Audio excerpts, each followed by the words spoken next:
Brewing guidance and tips, equipping you with all sorts of brewing knowledge. Throughout the show, feel free to ask some chat questions in the chat or discuss amongst each other, and we'll get to your questions as we can. Today we're going to be brewing the Oktoberfest Lager Standard Refill. This is one of our top 5 refills. It's got a 4.6 review on our website. The ABV is about 5% when you use the boosters and about 3.7% without the booster. The SRM of 10, standard reference method, is what SRM means. That's the system that modern brewers use to specify color. 10 is going to be kind of pretty amber, a little kind of amber copper on the copper side. IBUs is going to be 21 IBUs, which is IBUs are international bitterness units, and this is how determines how bitter the beer is. 21 IBUs is fairly average. Most of your lagers and some pale ales will be a little lower than that. Some of your stouts and IPAs will be much higher. So this is going to be a lot more balanced in flavor. This is ideal for fans of Spaten Oktoberfest, Left Hand Oktoberfest, Youngling Oktoberfest, or any type of Oktoberfest beer, which is actually a Marsen, is what these beers are called. And we'll get to that in a moment.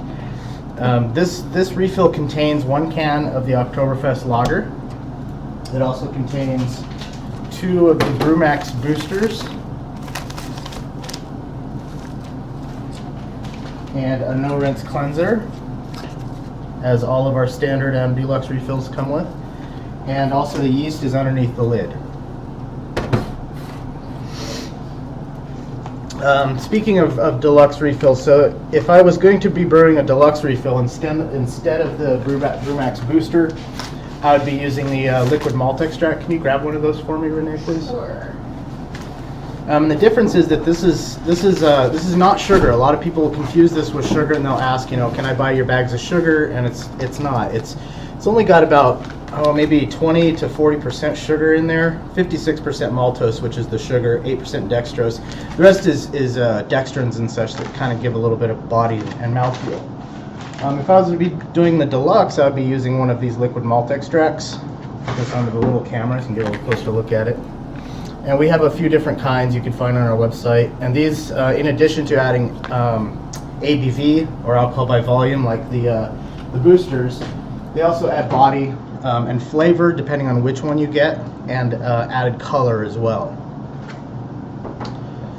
Okay, so Oktoberfest, the style is technically called a Marsen, which is they were traditionally brewed in March, and then they were consumed in October during Oktoberfest.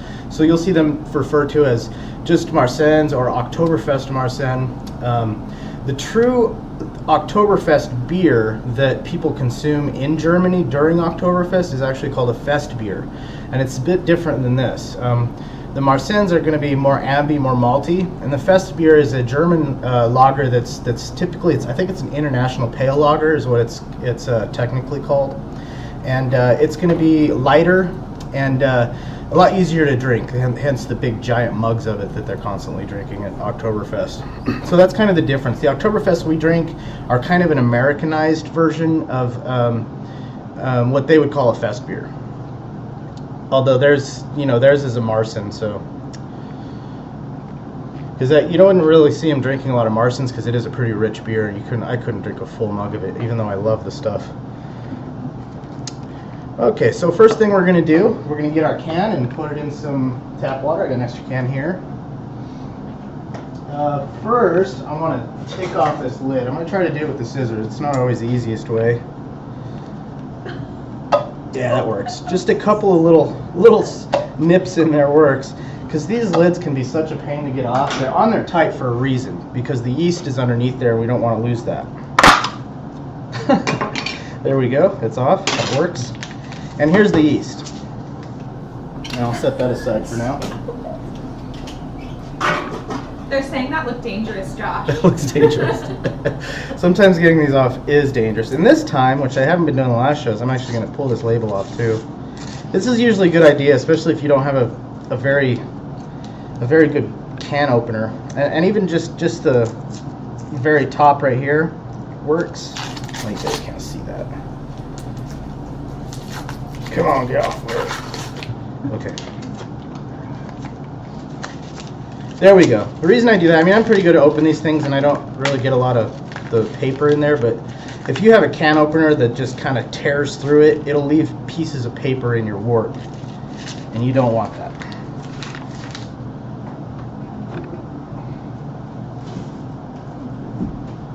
Josh, they're saying that some Oktoberfest beers look really dark, actually. Yeah, some of them do. The Marsannes can actually go much higher in SRM. I believe the range is between like 18 and 35 SRM. So yeah, sometimes they can be much darker.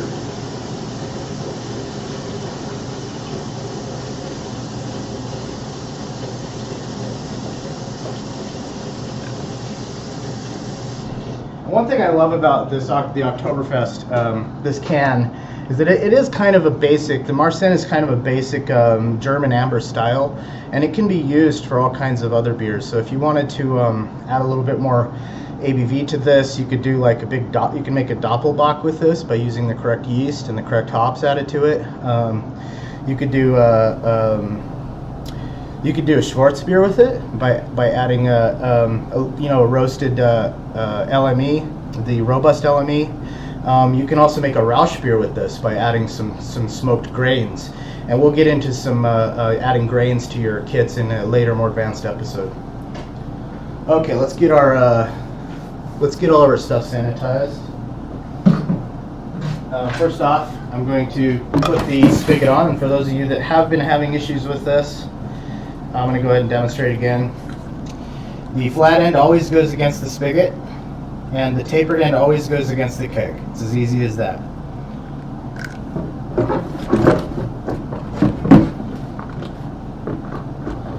And always finger tighten this. Never use a tool or over tighten it, because these spigots can break. The last thing you want is your spigot breaking and your beer everywhere.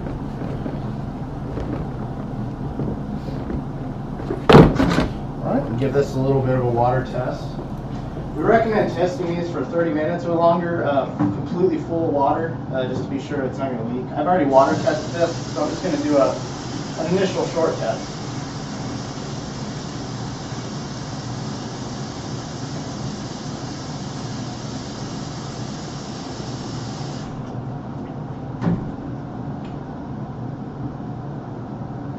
Yeah, that looks good. I don't have to dump that.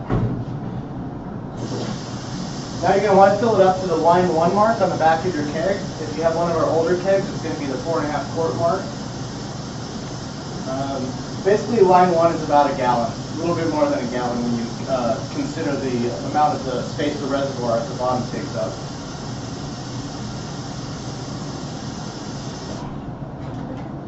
Okay. Got our water in there. We're going to take a no rinse cleanser.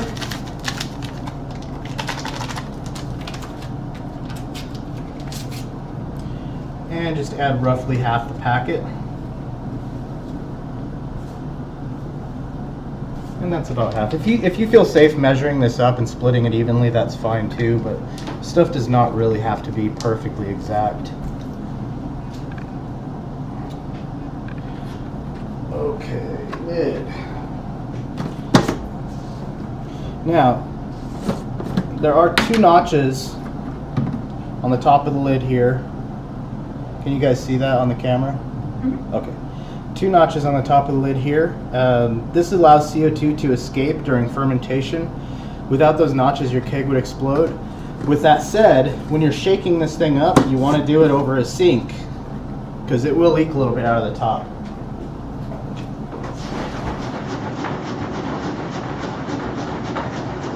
Hey Josh, they're asking what you can cleanse with if you don't have a cleanser or a homebrew shop nearby.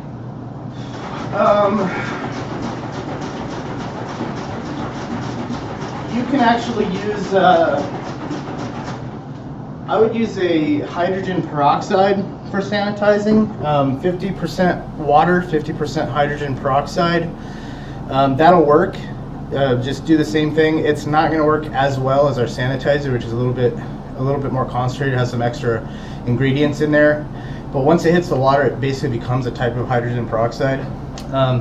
Another thing you can do is do a bleach sanitizing, which I don't really condone doing a lot of, but if it's your only choice, do a bleach water mixture, probably 50-50. Shake it up really good, dump it out, and rinse it very well with distilled water. That way you're not introducing any other kind of contaminants.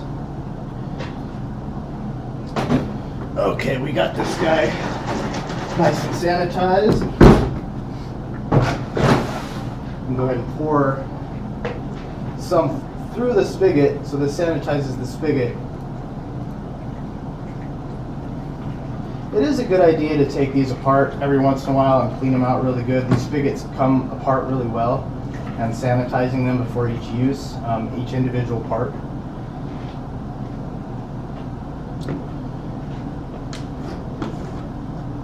We're going to pour the rest in here. Or what we can fit.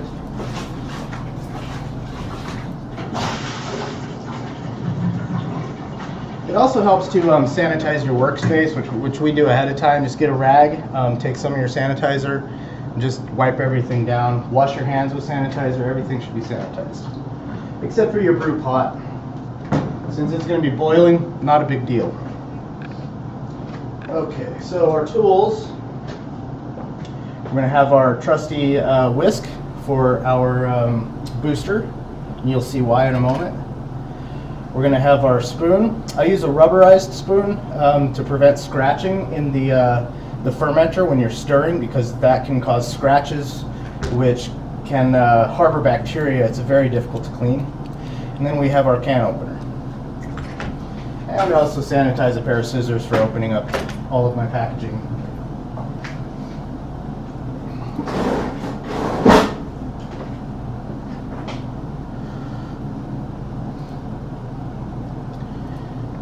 Yes, you brew it now and drink it in October, and that's basically how these Marsannes are done. You do want to age it. Gas sugar fungus, it will last that long, and you'll get some really nice. I would recommend actually doing it in the our auction barrier bottles or in glass. That way it doesn't oxidize over the 6 months or so. And do you need to rinse it after that? Not with the no rinse cleanser. You don't need to rinse it. Hence the name. It is a food grade product, so you don't have to worry about getting sick off of it or anything. Okay. Next thing to do.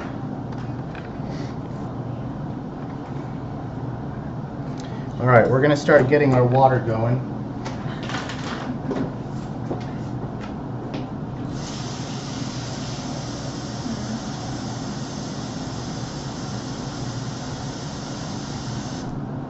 Four cups of water is all you need.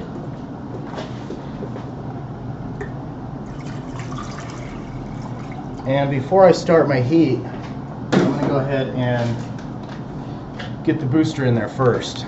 The reason for this is when you have it on the direct heat, the booster will kind of stick to the bottom and become clumpy, and it's really hard to get off. So we found that adding it while the water's cold and then stirring it with a whisk works a lot better.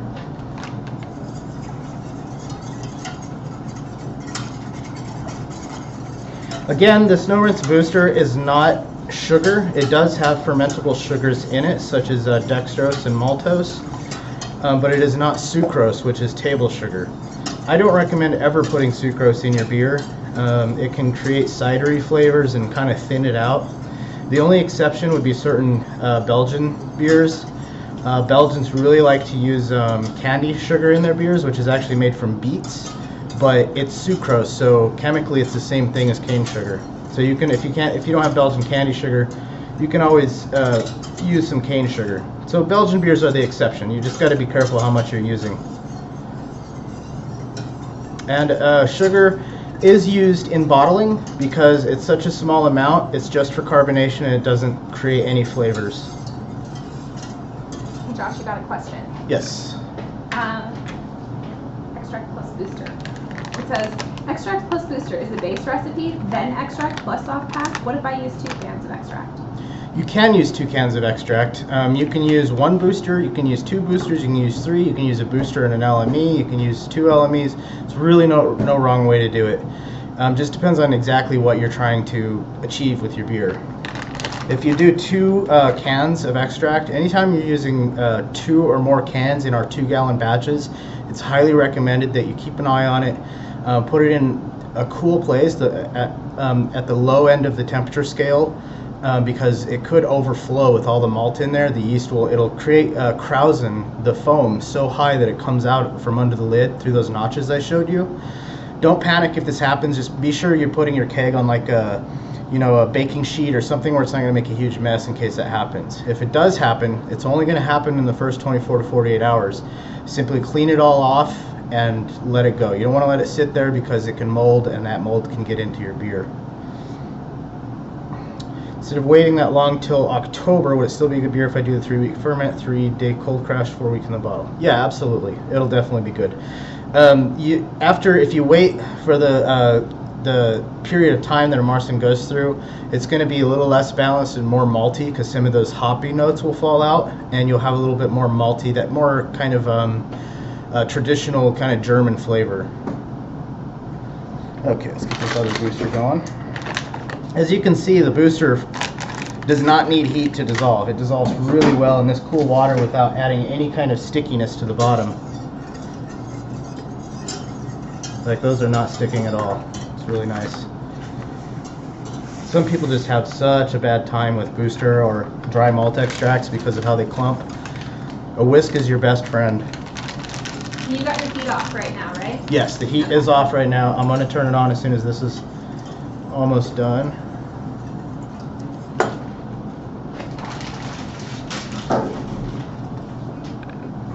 And that looks good. I can turn the heat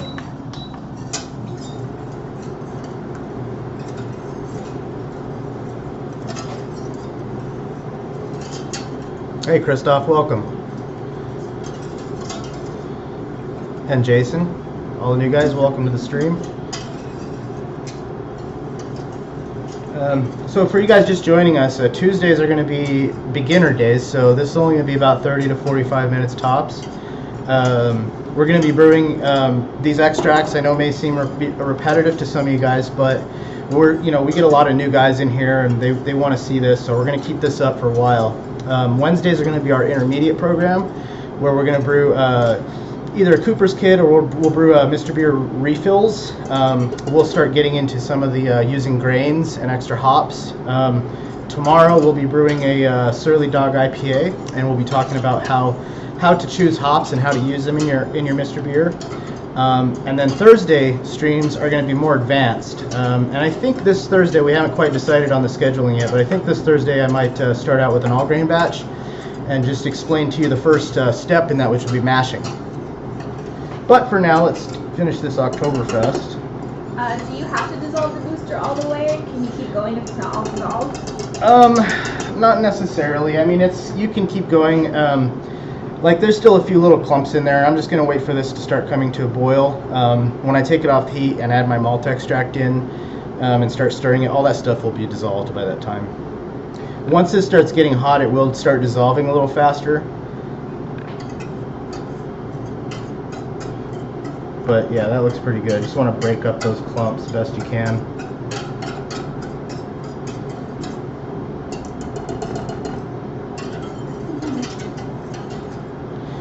Lagering versus conditioning. Yeah, so lagering is a German term for conditioning, basically. It means aging. It means cold conditioning. So conditioning, for our products, conditioning means aging. So after your fermentation period, your carbonation period, then there's a conditioning period, which will vary depending on the beer. Lagering is cold conditioning, so lagers tend to benefit at colder temperatures. To clarify, you could do this a couple of different ways. You can either lager it while it's still fermenting, but to do this you would need to transfer it to another fermenter, a secondary fermenter, and let it sit at 45 to 55 degrees, which is the same temperature you would ferment the beer at. Or, which is better for our kits, you can lager in the bottle after carbonation's already done. So you'll ferment for 2 to 3 weeks, and then you'll carbonate 2 to 3 weeks. Once it's carbonated, just leave it, or once it's carbonated, then you put it in the refrigerator for however long it says to lager it. Keep in mind, this is an Oktoberfest lager, but the ale yeast, the yeast that we provide on the lid are ale. They can be brewed at ale temperatures. If you wanted to make a true lager, which is a little more difficult for beginners, you can just purchase one of the lager yeast from our website and ferment it at low temperatures, and it'll be a little bit more traditional. Is conditioning and carbonating the same thing? Not really. I mean, you know, in the brewing in the brewing industry, bottle conditioning does mean carbonating in the bottle. It's kind of, conditioning is kind of a vague term because it can also mean aging depending on the context that you use the word. So for us, conditioning or carbonating is carbonating, adding the fizz, and conditioning is aging the beer. So technically all of our beers are bottle conditioned.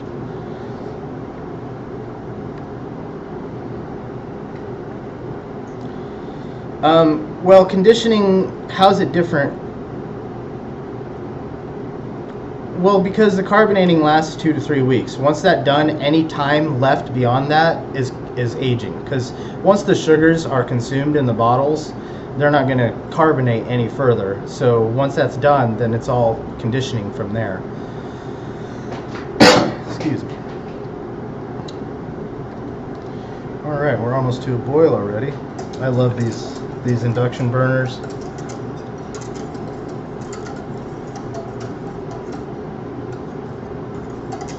As you can see, most of that is already gone. There's a couple little stuck spots there, but clean those up. We're all good.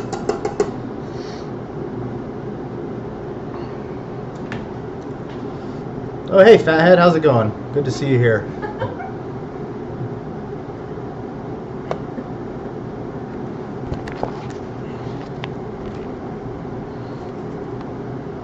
So if I could lager, can I just do that in my fridge?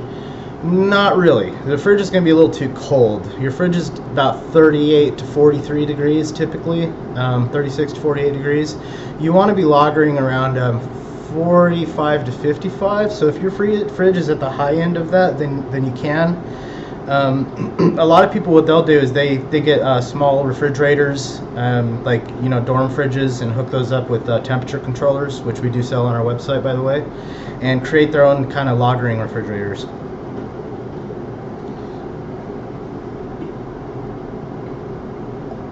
There's a full-on debate happening right now. Yeah.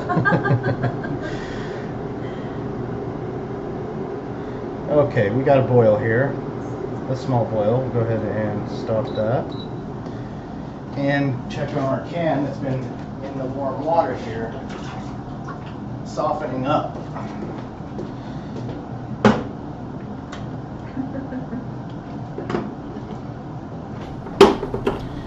Any tips for getting motivated to brew again? Kind of in a rut. Have about 6 beers from you guys to brew. Also need to bottle the Hell's Bock that's been ready to bottle for about a month. You know what motivates me? Just going out to local craft beer bars and tasting some of the beers, and just, you know, challenging myself. Can I make something like this? And, you know, go home and try to figure out the recipes, especially if you find something particularly good. That's how I get motivated. But I love beer, so I'm always motivated to brew.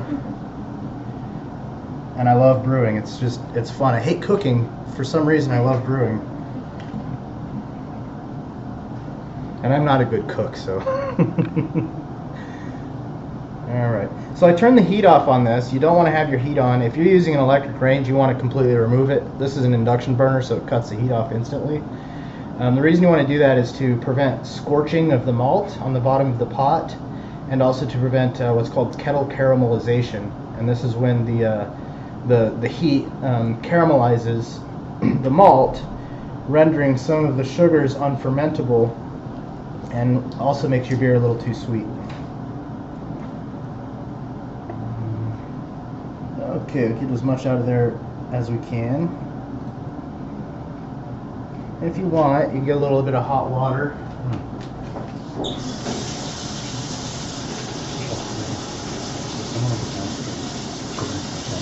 And put some in the can and stir it around. Yeah, I'm using tap water, but we have filtered. Our water is filtered. So it's. I recommend using filtered water, spring water, purified water. Don't use distilled water because it lacks minerals the yeast need. And try not to use your tap water if it has too much of a chlorine smell or flavor.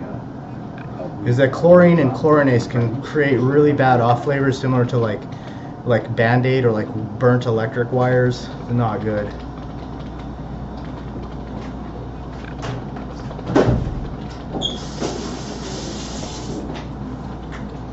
I can't exactly remember the compound that talks about that, but we'll do a more advanced episode in the future talking about different types of infections and such. So you want to just stir that really slow, make sure it's all dissolved, scraping along the bottom to be sure there's no more malt, solid malt coming off the spoon.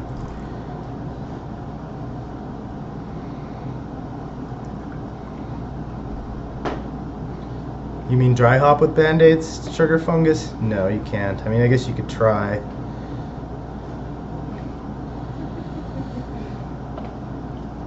The buffering issue, I don't know. You don't know me. That might be you.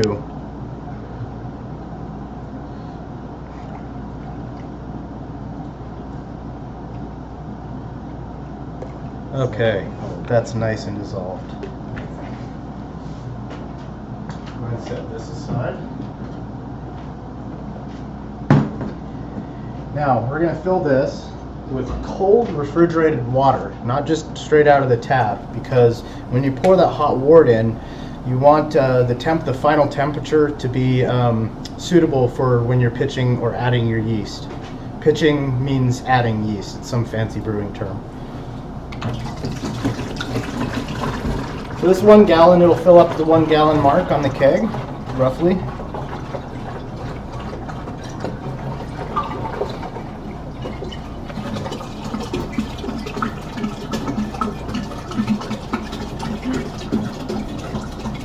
And if you guys like our fancy water bottles, we sell these on our website too. Okay, now I have my pre-sanitized funnel. You don't have to use a funnel if you're really good at it, but I like to use it.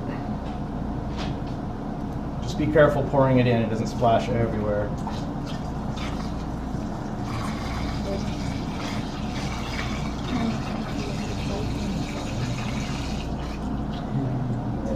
A little bit still stuck on the bottom there, so I'm going to go ahead and stir it around a little more. Okay, that looks good.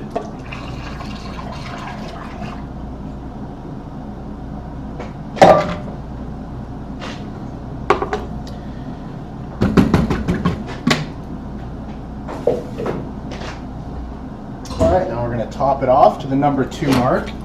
If you have the old kegs, it's going to be the 8-liter mark, I believe.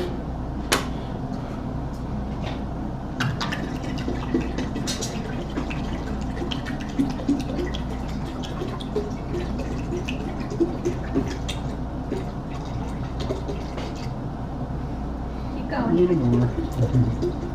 It's hard to tell at this angle sometimes. Okay. Now we're going to give this a really good stir. Kind of cover the top with my hand there so it doesn't splash around everywhere. And this is another reason why you want your hands sanitized. Now stirring this mixes it up, but it also aerates the yeast so that they have enough available oxygen to start fermenting. Because they need oxygen, this is why we don't stir our yeast in. We just add it and leave it on top so that they do have that oxygen.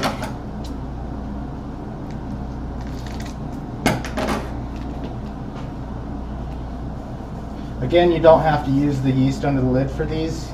You can pick and choose whatever yeast you want. If you want to do a true lager, you can use the one of the lager yeasts on our website.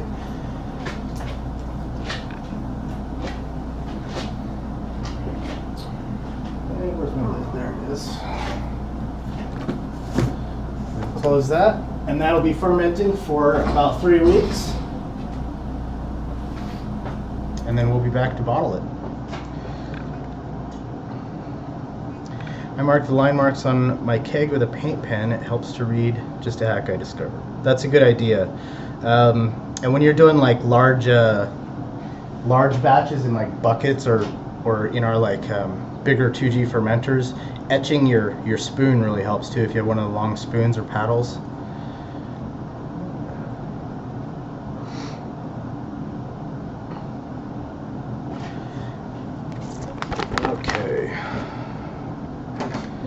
All right, so I want to talk to you a little bit about my favorite refills that I like here at Mr.Beer. I really like the American Ale. Reason I like this one a lot is because it has a little bit more of that kind of hop, kind of citrusy hop character than any of our other lighter standard cans, like the Canadian Blonde, American Lager, Aztec Mexican Cerveza, and Classic American Light. This one has a little bit more of that Cascade citrus, which I really like, but it also makes it a very versatile beer. So you can make plenty of IPAs if you wanted to add your own bittering hops, because this isn't quite bitter on its own for an IPA, but it does make a great base if you want to do, say, like a New England style IPA with a little bit less bitterness and heavy late hop additions. It's great for, also makes a really great red ale by substituting the boosters with a LME packet, our liquid malt extract called Robust. That's our darker, it's for like stouts and porters typically, but if you add it to any of our lighter beers, it'll actually make it into a red beer, a red ale. What commercial beers are like American Ale? I would probably say something like Mirror Pond from Deschutes, or maybe even Sierra Nevada, although that would be more like our Northwest Pale Ale. I'd say maybe like a lighter version of Sierra Nevada. Any kind of real, pale ale, full sail ale, any regular pale ale on the market that's well balanced is going to be similar to this. Next up, Long Play IPA. This is actually one of our newest craft cans. And it's one of my favorites. I like the Diablo, don't get me wrong, but it does have a little bit too much of a maltiness for me. It is a little more of like a red IPA, so it's kind of redder. If you like that maltiness, then that's cool, but I really like this one because it's a little less malty, a little more hoppy. You don't have to do much to it to make it better. Just add whatever hops you want. You can supplement it with a little bit more LME or booster if you wish to get a little more body or flavor or alcohol. But for pretty much any base IPA recipe that you want to try to recreate, this is your can to do it with. It's a really great can. I love the art on this too. Matt did a great job with that. And then the Bewitched Amber Ale. That's probably my #1 favorite out of all of these. Again, because of its versatility, I like how balanced it is. You can turn this into either a really malty beer or a really hoppy beer. One of my favorite recipes on our website is Witch's Flight, which is basically just one of these brewed with a golden LME, which is our wheat malt extract, and it also includes Falconer's Flight hops, which is a really great hop blend. That's one of my favorite recipes, and this is one of my favorite refills because of that. Again, super versatile. You can make all kinds of stuff with this, from porters and stouts. And yeah, you can make a porter and stout without using one of our porter or stout cans, just by adding either dark malts or robust LME. There's a lot of things you can do with it. And going back to the LP IPA, I want to talk about the commercial styles. That would be just basically any American IPA, really. Stone IPA, even like Two Hearted Ale is a good base for that, or that would make a kind of two-hearted ale, as would the American American ale. So they're really versatile depending on which way you want to go. The amber ale, I would say probably like Alaskan Amber. What's that one from Deschutes? Deschutes Red Chair, which is a really good beer. You can make something like that by adding a little bit of a roasted malt or a little bit of a robust in there. You can probably make something similar to Red Chair, which is one of my favorite beers ever. Yes, the Long Play is a craft refill. The Long Play and the Bewitched are craft refills. So these taller cans, as you can see, I'll put these side by side. They're a little bit taller, so they have a little bit more malt extract in them. So they don't require booster or liquid malt extract, nor do they come with them when you buy the standard refills. But you can, like I said, you can always use them if you wanted to. You can use either booster, LME, DME, or a mixture of everything. Add some grains, different hops, all kinds of stuff. Oh, cool! Thanks a lot for joining us, Pocket. We're about to sign off here in a minute anyway. But thanks for coming. Pocket says, I remember making a batch a long time ago. Canadian Blonde, Classic American Light turned out really well. Talking myself into brewing even more. Damn. Nice. Keep it up, man. It's only going to get better from here. And does anybody else have any more questions they want to ask before I sign off for the day? No? Okay. So tomorrow we're going to be doing the Surly Dog IPA. We're going to be talking a little bit about how to use hops in our Mr.Beer kits, how to choose hops for aroma, bitterness, and flavor. And we'll also have a couple of helpful links we'll put up, like a blog we have on our website all about hops. And we'll be talking about a few other things and discussing all kinds of stuff between us. So I want to thank everybody for joining us again. Be sure to go to the top of the Twitch stream and follow our channel. And also go check out our community forums. We have a lot of helpful guys there. Mini Yoda is from there. I think there was also, who else? Mini Yoda, Pocket. Yeah, a bunch of guys are on there. So go check it out. They're really, really helpful guys. And all right, you guys have a great day, and we will see you tomorrow, same time.